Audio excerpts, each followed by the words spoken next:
3-second difference, game and shot clock. McCollum chased by McConnell. It's blocked by Turner. Bucket coming. And they've got plenty of time. They lob it up. Throw it down. Showtime! Toppin throws it down off the backboard.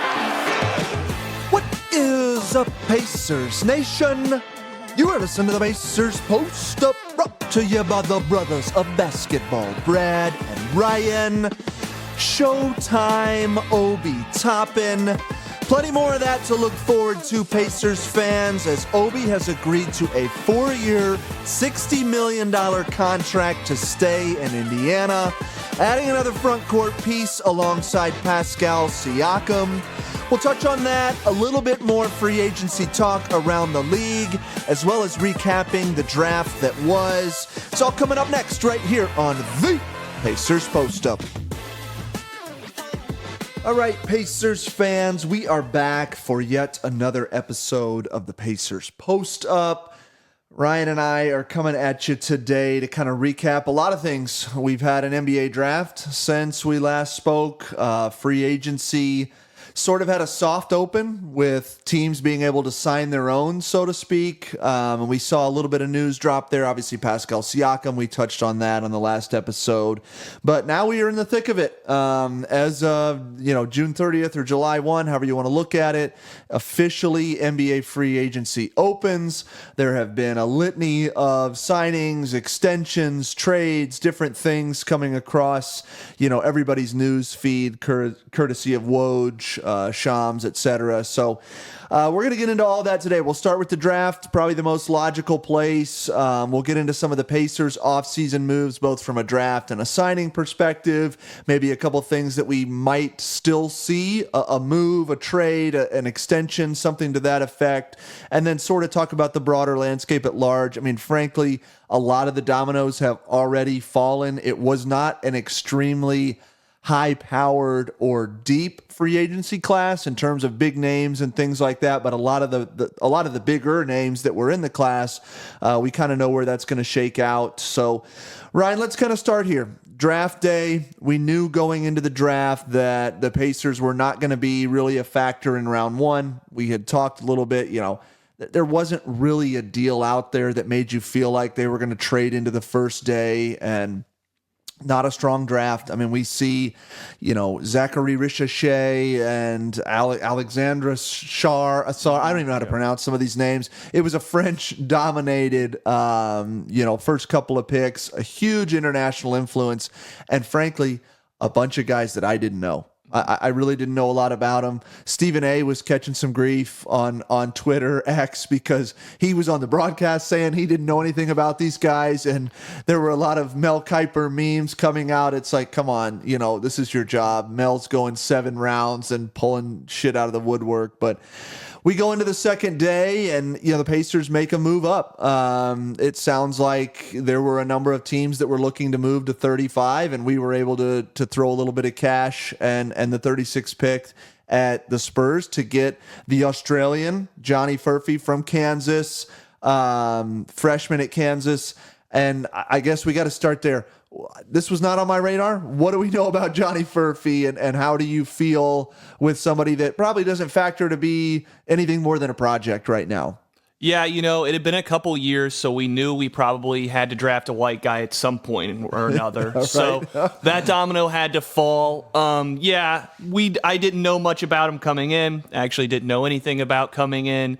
Got to dive into a little bit. He's definitely a project. I have been talking with you a lot off air, and I want to preface this by saying the second round picks are a crapshoot anyway. Yeah. I don't know the percentages that these guys hit even to become a role player, but it's got to be low in the 15%, 10%. Yeah, the only guys I can think of, even like Andrew Nembhard was a first overall pick in the second draft. Lance was a second rounder.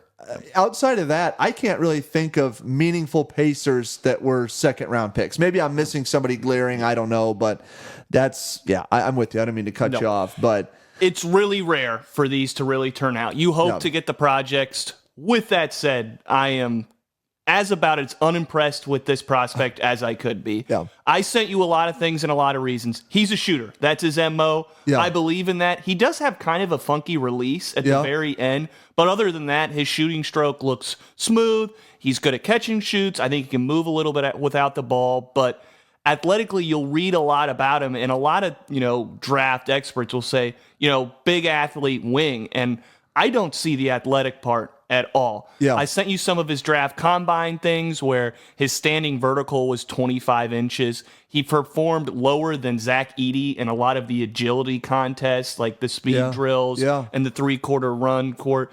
His weaknesses, a lot, at least from a lot of the draft experts, were straight line drives defense, which is the easiest way to guard somebody is in the straight line. Yeah. And so I am worried that he will be a prospect that once on an NBA court, not to the level that a TJ Leaf could be, but is almost immediately just, you have that feeling that he might not belong. Yeah, and that's fair. I mean, there's a reason he fell. This is a guy that was a green room guy, so he was invited to be in the green room for day one.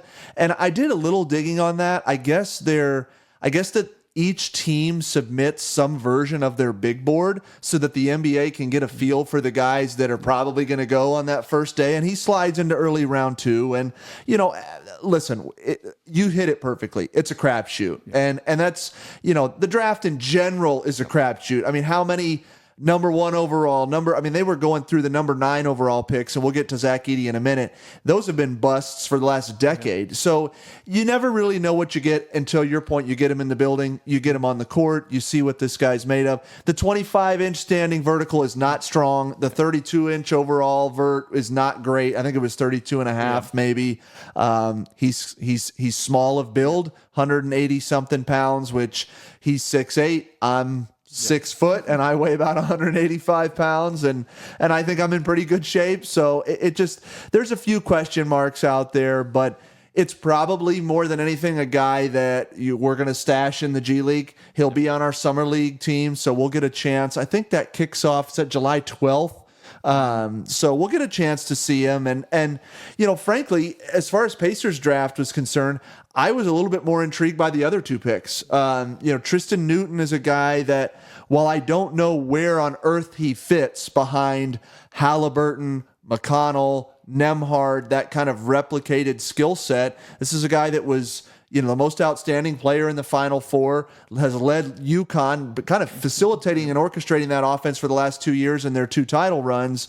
What did you like or dislike from the Newton pick at 49? He feels more almost like that Nembhard pick, 4-year college guy, had run an offense for a long time. I'm with you. His fit doesn't, I don't know where he fits in anytime soon, but with these guys, now he's a little bit older for a rookie, but I was way more impressed with his game just shortly after looking at him. He's got more size. I mean, he's shorter, but he's thicker.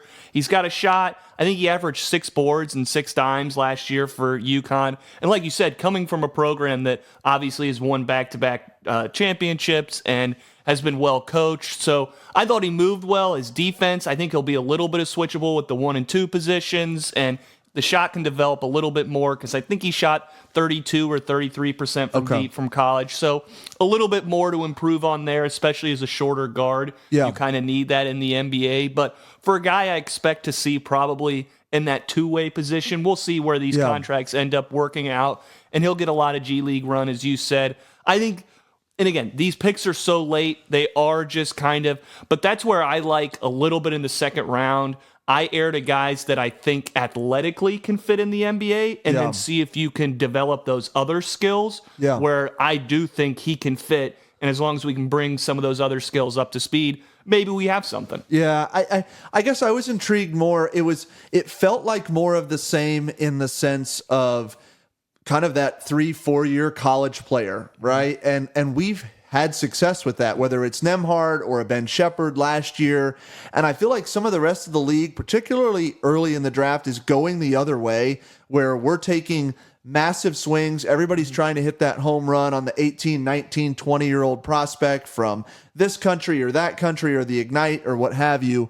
And so we've had success getting some guys that maybe their ceiling isn't as high on paper because there's enough film of them that you kind of know what a guy like Tristen Newton is, right? We kind of know who he is as a player. Not to say that he can't get better or what, obviously these are still young guys, but I just thought it was, I guess when I looked at the numbers and the winning pedigree, and he's a bigger guard. He's not undersized. He's 6'4", 6'3", 6'4", something like that. I was kind of curious why did he fall? It's a guy that averaged 15 points a game, shot it. Maybe it was the shot, not having NBA range or what have you. But we'll see. The beauty is we're going to get these guys on the court here this summer. And again, not somebody that I think factors in anyway this upcoming season, but we'll see. The last pick, number 50 overall, and actually, I'll pause briefly. I'm kind of surprised we picked 3 guys. Oh, yeah. I feel like there was probably a lot of talk to consolidate, push these picks down the road or whatever, but we get a guy out of, Akron? I can't remember. You told me his name right before we came on. Freeman. Enrique Freeman. Okay. What I know he's rebounding. This is a guy that didn't even have a scholarship to Akron and then turned into a phenomenal player. What do we know about Freeman? What do we like? Is there any chance for him?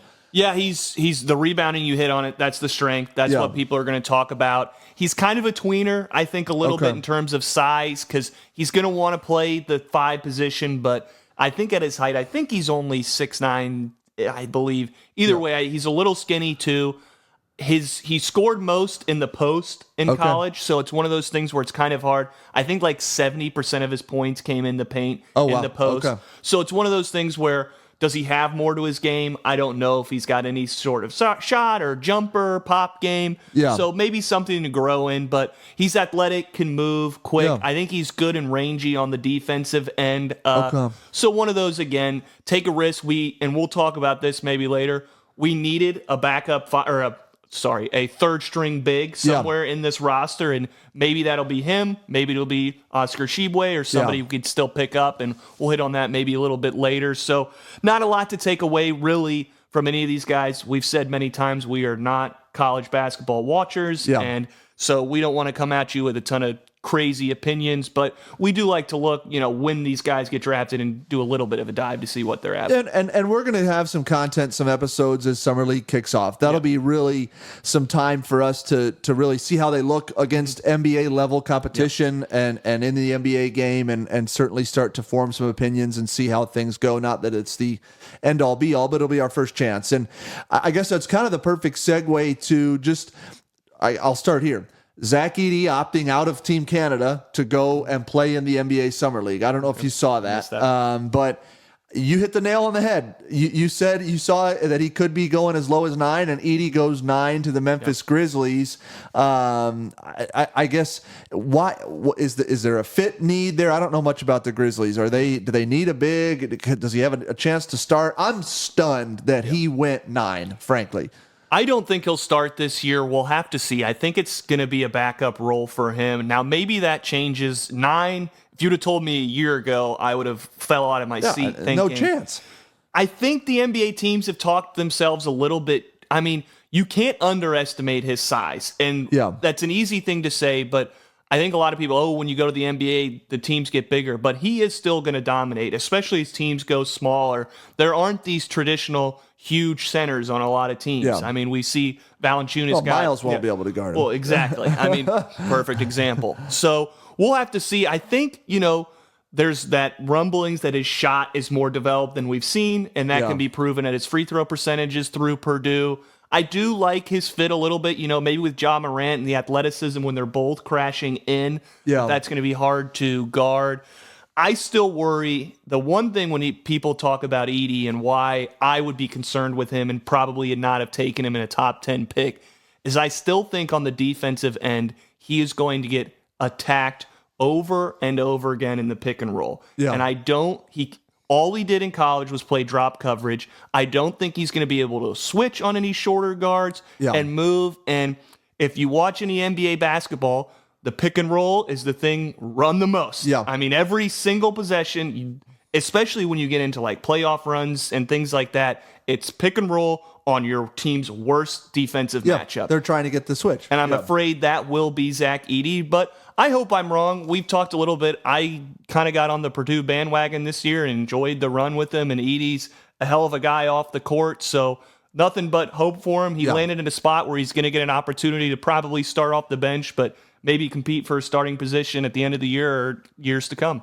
Yeah, I was happy for him. I mean, I was watching I was traveling for work and I was in a hotel room watching the draft, and I'm like, you son of a bitch. I mean, he goes 9, and just the amount that he jumped by going back to college. And it's interesting how it all interplays with NIL. Maybe he takes the leap last year if he wasn't going back to Purdue and getting paid, and so it's just interesting. It's going to be very interesting to see how a lot of this comes out. The international influence obviously plays a factor too.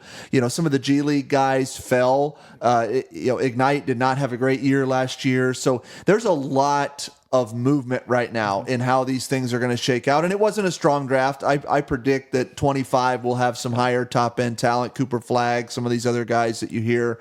But it was cool to see Edey. He's going to get a lot more money than I ever thought he was from an NBA standpoint, because last year, he was projected second rounder. You're talking about maybe not even getting a contract. Before we put I know you don't want to do this, but I've got to do this. Before we put a bow on the draft, what do you make of the reports? Draft night, Rich Paul, second night, Rich Paul making calls to other NBA teams saying, don't draft Bronny, don't draft Bronny. All of the talking heads, the most awful people that are on every channel you turn on.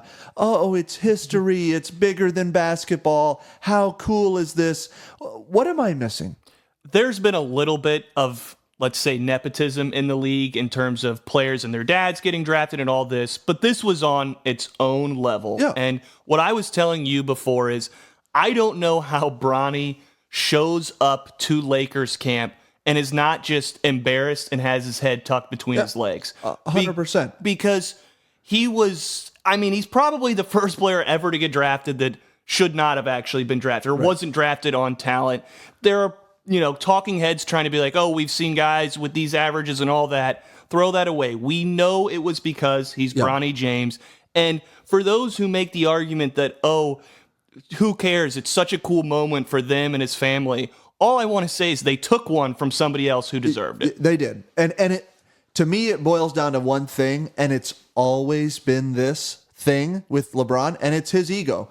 This story is 100% about LeBron and 0% about Bronny. Yep. It really is, because Bronny is a fringe NBA talent as it stands today. And maybe he would have, gotten picked up or, signed a contract after he was undrafted. Maybe somebody takes but to suggest, as LeBron did just a couple of months ago, let it play out. This is a kid's dream. This is, he's just trying to live out his whatever. Well, no, he's not. He's a pawn in your chess game, in your ego chess game, to bolster your legacy as the first father-son duo and yada, yada, yada. This was contrived. It was calculated. It was manipulated by LeBron and the Lakers organization, in my opinion, to give us a fraud moment. That's what it is. That's what it's going to be. And we're going to have all the pomp and circumstance of it when it inevitably airs on ESPN or whatever network picks it up to start next season. And it's going to be this historical moment. And I actually feel bad for Bronny. I think, if you're a borderline talent, look at Zach Edey. You go back another year, there's no reason he couldn't have played at USC, gotten a little bit more run. He didn't even start half the year last year. He averaged like 4 points a game. I know every scout was trying to talk themselves into the Bronny narrative, but if his name is anything other than James, he's a non-factor in this draft. And like you said, somebody else's position there at 55 was robbed. So I hope it works out for Bronny from a human element. This is, he's still a kid. He's I don't know what, he's 19, 20 years old. I hope he can have a career. But this to me feels very much about LeBron in this moment. So we'll move on from that. But it just had to be said. Next topic, we're going to kind of shift to some of the free agent signings, I think. And really, we knew about one already, Pascal Siakam. And you know, there was a lot of reports out there about, we've talked about it. PG, I saw, you know, something from 8 points, 9 seconds where there was a path to getting OG Anunoby, which was not ever real. The Siakam deal basically took a lot of things off the table for us, dollars-wise. Between Tyrese and Pascal, that's 60% of your cap right there. The way the contracts are set up, the tenure that they have in the league, they're 30% deals. So you have 60% of your cap tied up in 2 players. Turner's under contract. Nesmith signed the extension last year. But the big question mark after Siakam was Obi. And that plane has landed. So what do you make of the years, the value? I tee it up because I can't remember it off the top of my head. It was 4 for $60, and if you listen to our preview show, that's right where we thought it might fall. If it went 3 years, we might have thought he may have gotten more than $15 million a year. But this is right in where his value is. Yeah. This is where this market's going to be. If you are a high-level bench player, that is kind of your number. Is somewhere in that $10 to $20 million range, depending on where you fall. Yeah. And Obi's still young. There is still reason for improvement. I think he's 26, I believe. He is. Yep. And so can still see some upside. We saw a lot of improvement last year. Was his biggest jump in his whole career through his 4 years in the league. And I'm excited. I think you're excited. We both wanted this deal to happen. There's still going to be a lot of questions on the rotation now going forward, and maybe mixing players if you want to get all the young guys in. But I'm excited to have Obi on that number. We are definitely in the roll it back year that we predicted might happen, where our rotation is going to look very similar to last year's rotation, and it's going to rely on guys like Obi to grow. Yeah, it is. And that's the theme of this whole thing. And we're going to get into a little bit of the Eastern Conference jockeying for position, players that got added, brought in from, the West or what have you, trades, etc.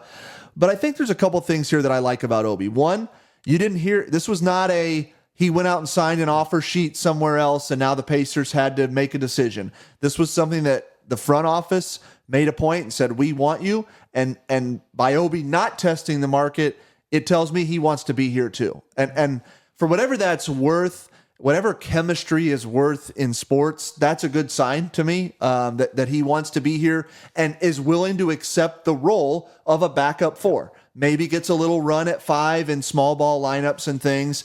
And everybody is going, I feel like every Pacers pundit that is out there right now is talking about, well, this is 11 deep. How are we going to get Walker on the floor? What about Mather? And does that drop Shepherd out? Blah, we start getting into.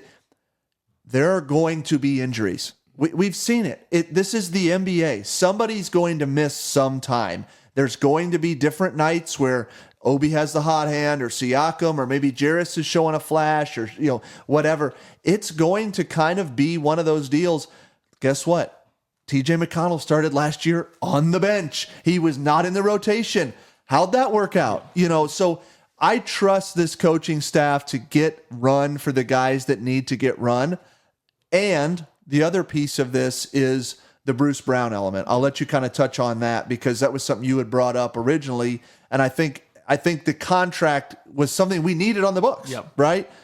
This is similar in terms of, if you look and you saw Tobias Harris signed a 2-year, $55 million or $52 million actually dollar deal.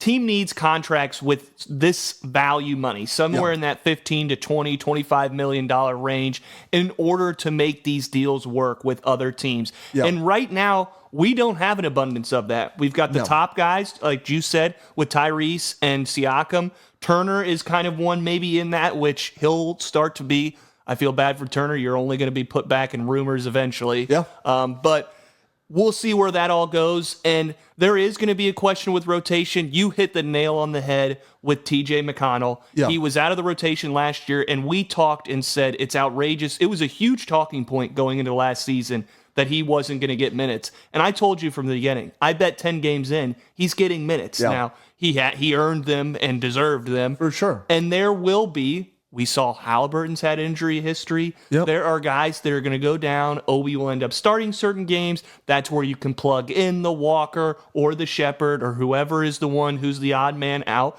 There will be an odd man out, game one likely. Yep. You could go 11 deep. There's ways, although Rick will probably keep it at 10 would be my guess to start the opening rotation. So it's good to have one of these deals. This deal also means likely to be aggressive at the trade deadline. Yeah. This is going to be a run it back year, see where everything fits. And even if the talent, you love the talent of one of these young guys, you can pair him with an Obi and a young guy and get a high quality player, or you could do a Turner and a young guy, however it ends up working out. But likely one of those is coming. It's going to be a very tradable contract. Yep. That's the punchline, not only from a dollars perspective, but Obi's still young. This is not a 32-year-old Tobias Harris, if you will. This is a guy that's going to be entering his prime. He's on the upswing. He's shooting the ball as well as he ever has. And so there's everything to like about him being in our, locker room, so to speak, but also it gives us the flexibility. And, Miles is going to get in those rumors. I don't think Miles is tradable. Now, the interesting thing, and this is probably for another pod, but I'll touch on it briefly. Miles is not extension eligible, and the market right now is wild. And I think that's where we, that kind of puts a bow on the Pacers.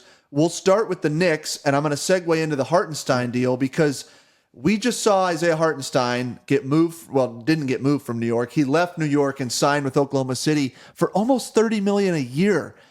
That's wild to me. 3-year deal, almost at $30 million a year. I'm just telling you, Ryan, you start looking, and I actually dove into the cap today a little bit. You start looking at Miles' number for next year, it can get tricky. If he's up at that 30, 35 million, it gets tough. So we don't have to go on that today. Let's start with the Knicks, though. Yep. What do you make of the Knicks moves? Because they've been all over the board with a lot of different things. First domino was kind of the Bridges deal. Where are we at with New York? Kind of going all in, right? As you say, the Nova Knicks, they've made their move. The Knicks had a lot of draft capital, a lot of money to spend, for the Knicks comparatively. Yeah. And you knew eventually they were going to do something, especially having their run this year. Obviously, we took them out and they didn't go as far as they wanted, but they are confident now that they compete in the East, just like we're confident we can. And so they made their all-in move for Mikal Bridges and got the Nova, the Villanova boys all together. It's a two-sided coin to me because I was truthfully worried that the Knicks could go after an even higher talent than Mikal Bridges. I was worried they might get Giannis if he decides to leave. That name's always going to be floated out there. And Embiid possibly if he decided to leave. Yeah. And we knew Mikal Bridges was more available than those guys, obviously, at least as it stands right now. And so they're going to have it. They obviously re-signed OG. So now they've got their crew and they're going to be tough. They've got wings that can switch almost everywhere, size, physicality. Thibodeau's going to play those guys through the ground, and yes, he is. We will have to see. I do think there's a little bit to them where I still like the way we're going to be able to play them. Yeah. I like our matchup because Mikal doesn't come in, and Mikal is a nice 3 and D wing guy, but he's not big. Yeah. He is not a physical player like a Luka or a Tatum or even a Brown who gives us that kind of trouble. Yeah. So particularly looking at from a Pacers standpoint, obviously they got better. They're going to be more difficult. They're still going to have health issues. We'll have to see, as we could too next year. Yeah. And so we'll have to see how all that plays out. But assuming we can have the internal growth and maybe next year we find ourselves in the playoff matchup again against them, it'll be an awesome matchup. Yeah, you really did hit it. I don't want to say hit the nail on the head because I feel like I say that all the time. I've been called out for saying that too much on this pod. Shout out, you know who you are. But point being, they did get better. How much better? I think it's TBD. And the reason I say that is you touched on the health piece. Hartenstein was kind of their stalwart in the middle. Now you're going to go back to Mitchell Robinson, presumably. Julius Randle's coming off a major injury. OG's had injury concerns. We kind of did a deep dive. I'll say this. I love OG as a player. And OG at his peak, I forget the exact record, but the Knicks were something like 20-something and 3 or 4 when he was in the starting lineup. There's no doubt that he makes them better, but the guy's averaged 55 games a year over the last 5 seasons. We looked at that's like Malcolm Brogdon territory. Brogdon's averaged about 50 over the last 5 years. And usually those guys tamper off late. Those, you play 30 games, get a little bit, then you play another 20, and just like we saw with OG this year. 100%. So it will be interesting to see. I mean, I guess Bridges has always been a 3, and now you're really talking about Brunson, Bridges, Anunoby, Randall, and Robinson, presumably. Not that, Randall will be on the block, would be my guess. Yeah. So I agree with that. A trade block. Yeah. And that will be interesting to see. It'll just be, they are making the all-in move. I would not, I guess as I look at it as a fan, we got Siakam from the Raptors. We just signed him 4 years, 190, let's call it. Anunoby's under contract 5 years for $212 million. I like our position a hell of a lot better. There were rumors about us going after OG, and that's not to discredit his play or the things that he brings, but he's fragile. He doesn't have the high end from a production offensive standpoint. And you've just committed 5 years to him at a number. The other side of that deal, I have to touch on this real briefly. Quickly, RJ Barrett and some other pieces were traded to Toronto in that OG deal. Quickly gets a 5-year, $175 million deal. That to me is nuts. Yeah. I'll let you, because you talked about it. I thought overpay. Yeah, there was just that to me is, the Raptors not only did that, they signed Scotty Barnes to a $275 million deal. I don't know. I'm not sure I see it. And it's the reality of where we're at with some of these numbers and the cap going up. Now, the cap did not go up as much as they thought. It was a little bit lower than what they projected for this year. So I had seen some numbers as high as it's micro. It's within percentage points, but a couple other dominoes that I think we have to touch on. PG. That, obviously that factors in all the talk after the Mikal trade and the OG signing was it's Boston, New York's the clear second tier. And then everybody, then there's a couple, 5, Pacers included in the next 4 or 5 teams. Does Philly move into that same conversation as New York? Is it Boston, Philly, New York, and everybody else? How does PG factor in? They signed Maxey to the max, and Eric Gordon for what it's worth. I do think so. Whereas the Knicks didn't have to make that all-in move yet. They could have waited and held on to their assets. They decided. Now, Mikal can grow still, so they've got time to grow together. The Sixers really didn't have that timeline. Now, obviously, Maxey is still young and can grow, but really their window with Embiid is closing. Yeah. He's 30 years old. He is not getting healthier as the years, although he played in this year's playoffs, so that's a win, and he was hobbled, but still had some nice games. I do think that tier pushes them in if you're going in the East. Yeah. Boston clearly now with the championship and their roster, and they extended everybody, so they're going to be there for a while. Yep. And I do think it's them, number one. I do think it's that New York, Philly. I think Milwaukee is still the floating team. They're kind of the team that's not doing a lot right now, but still has the best player in the East, in my opinion, when healthy. But to go back to the Sixers, the fit is good with PG there. Now, the classic PG, he wanted to go somewhere that plays basketball right. Whatever. You're ring hunt. I don't even know. What is even whatever. But he's going to play. They now have an obviously clear big 3. They also have a big 3 that makes sense, I think, in terms of you've got the guard, the wing, the fit big. is there. Yeah. And they needed that. And you could see that he's going to be the guy who they can throw on, even Brunson at times. And Mikal and all those, so we'll just have to see how that plays out. The East has obviously the top, Boston stayed put, but they're so good already. Yeah. The top, those 2 teams have made moves to try and separate themselves and go after it. And it is going to be interesting because we might fall in that next kind of tier, although I would say we're probably at the top end of that tier. I think so too. With Orlando and Cleveland and other teams. So we'll have to see. What you think of the PG fit? Yeah, the fit is there. I mean, it was the logical. There was a lot of reporting that frankly, the Warriors had put together a pretty exhaustive trade package. I had heard Kuminga was in that deal, maybe a first-round pick, CP3, which is really not a factor in my. It was maybe that was probably just a dollars thing to make that work.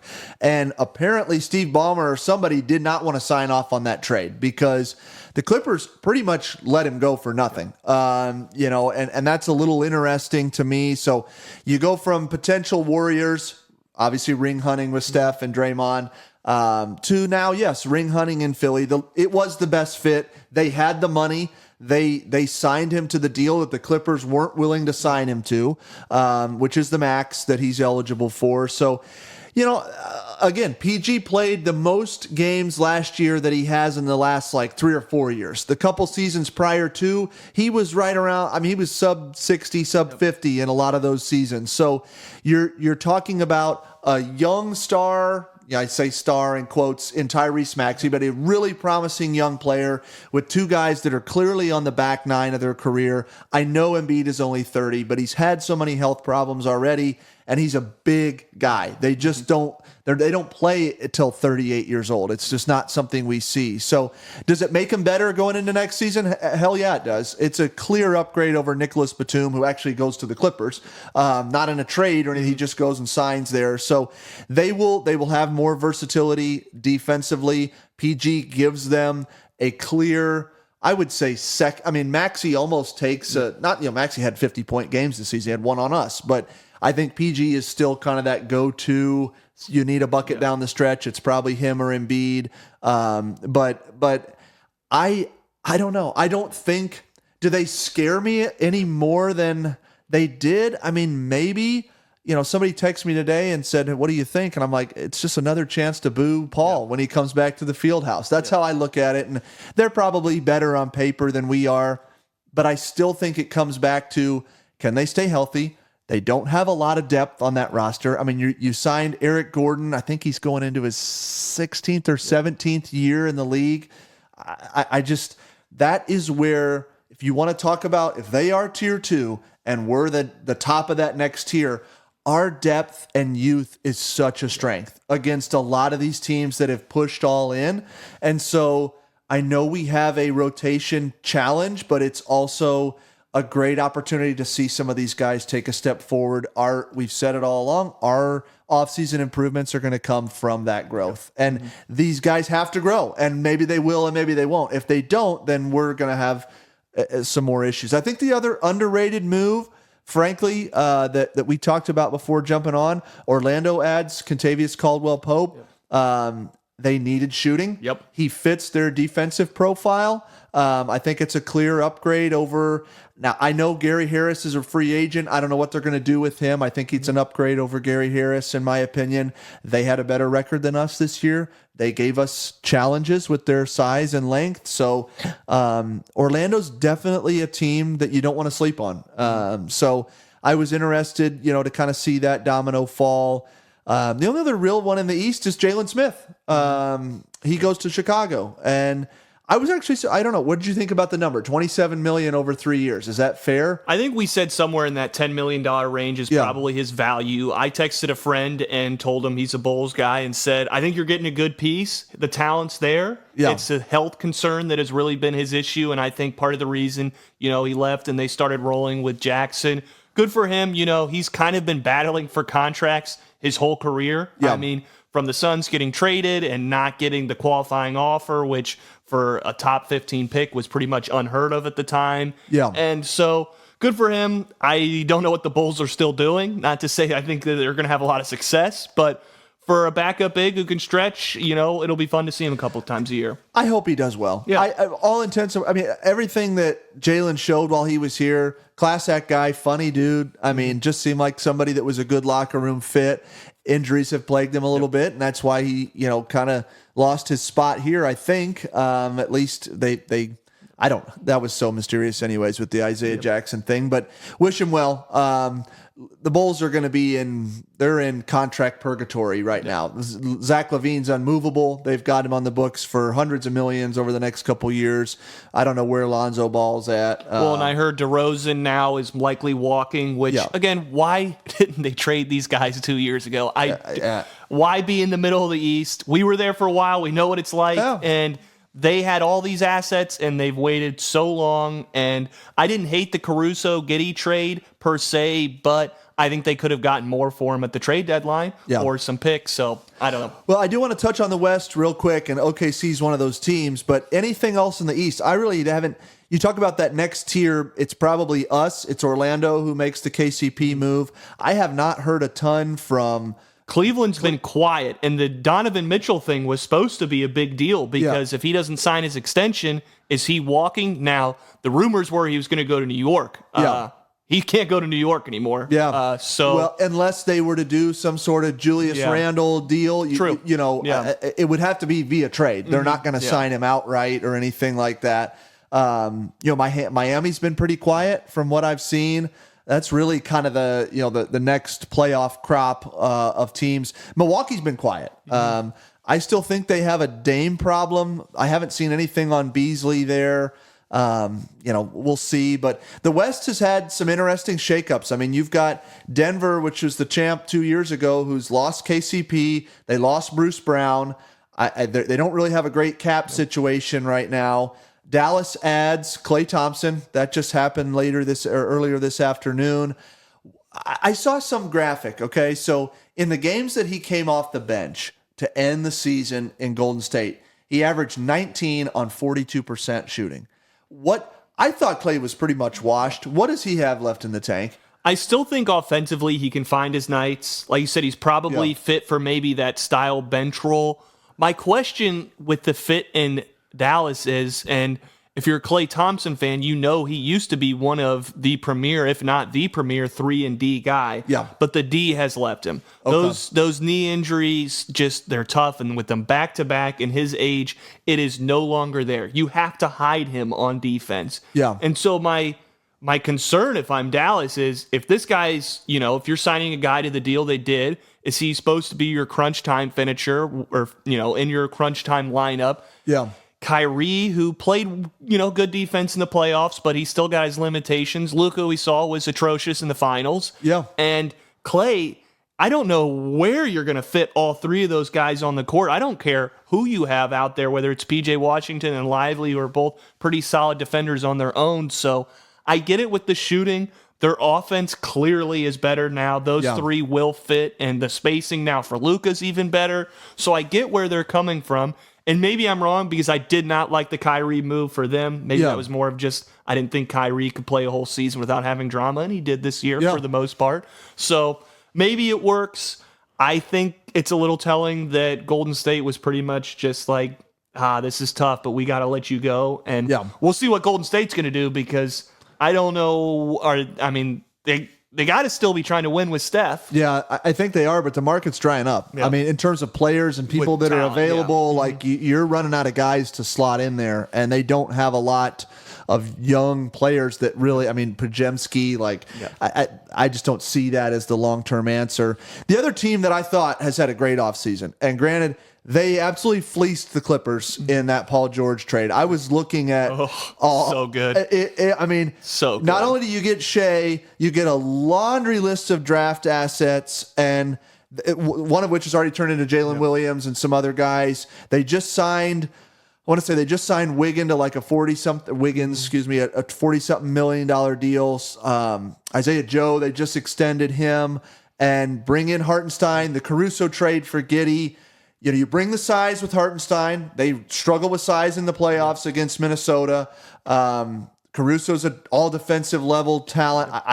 How do you not like what OKC's doing? The team, and it makes sense now from top to bottom. Yeah. Their size thing was the big issue. Chet can play five, but against certain lineups, he's going to get bullied, and especially in the West, there are some bigs you're concerned about, obviously, out there.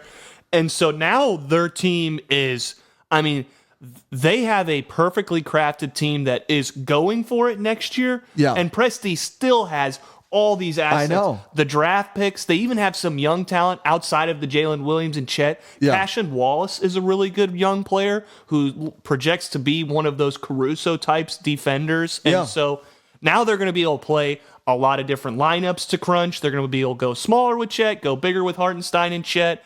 They obviously, I mean, Shea, you talked about it with the PG trade. He's straight up way better than Paul George is now. Correct. Now, I mean, maybe at their peaks you could argue, but I mean, Shea was an MVP candidate, and Probably some people really, MVP. Some people really thought he should have won. So I like what the Thunder are doing. I'm just kind of a fan. You know, it's easier to cheer for teams in the West, I think, as a Pacer fan. Not that I actually don't cheer for anybody really outside the Pacers, but if I were the West, I do enjoy watching the Thunder, and I think they'll be a fun team to watch this year. They're a smaller market team. I always have a little bit more love for those types of teams. That Sam Presti's really done it the right way. He's clearly, you know, whether you like him as a guy or not, he's done a great job turning things, kind of like Kevin Pritchard, turning things into something else that sort of parlays into the future. The one thing I have, when is he going to use those picks, though? I don't know. All these deals he makes, he never gives them up. He doesn't. He has so many. He does. And it's interesting, too, because, like, I think about cashing some of those in. They obviously wanted a big. They wanted to get size. I feel like they overpaid Hartenstein a little bit. I don't see $29 million a year. I just think it's descending, the one thing. So Is because it? they have Okay. so many young contracts, guys who haven't come due. Now, I don't know the exact figures, but it will go down a little bit. So if it starts at the 29, it might finish at the 25, 27 range. Okay. We did that with Miles a couple years ago to kind of make the cap situation work. Miles is only on the books for like $19 million this year. His number's going to come due. So let's land this plane here with the Pacers, because Pascal's done. Obi's done. I don't see a major free agent acquisition coming. We've got our three draft guys. There'll be some shakeup there. Kendall Brown's contract's not guaranteed. We'll have a decision around him. I don't know why you'd pay him $2 million this year. I just don't. Especially with drafting three rookies, because there's going to only two of them be on the two-ways, and that's assuming that the two-way guys from last year aren't anymore. Yeah, So you've got some decisions to make there with Shibwe and Wong and the new guys coming in. But let's talk, because these are two deals that have been rumored, talked about, the Nembhard, the McConnell. Do we think something's going to get done? The longer it goes on, the longer I feel like we're not going to see a Nembhard deal. The TJ thing, I'm actually surprised we haven't heard. I know there's been some rumblings. I think Mark Stein touched on that. Do you think we see something in the next week or so on either of those guys? TJ, I said this at the Shams reporting initially with Pat McAfee. You kind of had to dig a little bit further. I never anticipated a deal. We've seen all this money go out. We need to be flexible with that. I don't see anything with TJ. I still have my fingers crossed with Nembhard. Yeah. I kind of I want to bet on him now and hope that we don't have to pay him more next year. Yeah. So the good news is we've said if he doesn't sign this year, this extension, he is still under team control. No matter what happens next year, we can keep him. So I don't expect it, only because we saw the Siakam deal happen during that new phase after the finals where you could negotiate with your own internal team. And basically right when free agency opened, Obi was on the books. So if that extension deal was in the talks, I would have thought it probably would have come through by now. I'm with you, and I think that Nembhard and Siakam share an agent, if I'm not mistaken. They do. So I think you hit it there. I almost said it again. I'm not going to say that anymore on this podcast, but I do think that you're on the right track with that. We'll see. You never know. I would love to get it done, but Nembhard has to be looking around and saying, I'm probably worth more than $17.5 million a year, just with some of the money that's floating around right now. And so we'll see. You know, the reality is we're going to know a lot. I think the trade deadline this year, I know I'm jumping way ahead, that's going to be a big time for us. We'll have a lot more information on lineups, rotations, who's taking a step forward or not, and where we're at in the East. Yeah, correct. I mean,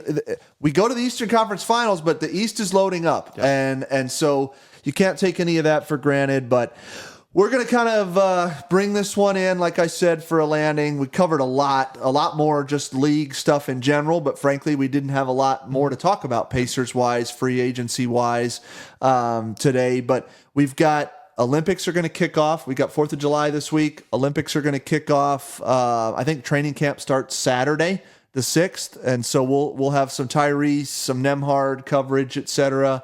With USA and Canada, and then we'll be getting into Summer League here in the next 12 days. So, Ryan, anything else before we sign off? No, it'll be good. I'm really looking forward to USA, but also Summer League is real fun, stress-free basketball. Watching young guys, it's one of my favorite times of the year in the summer. So I'm really looking forward to it. Yeah, it should be a lot of fun. We'll keep up probably on this weekly cadence with you guys. Anything that you want to listen to or have us touch on, let us know.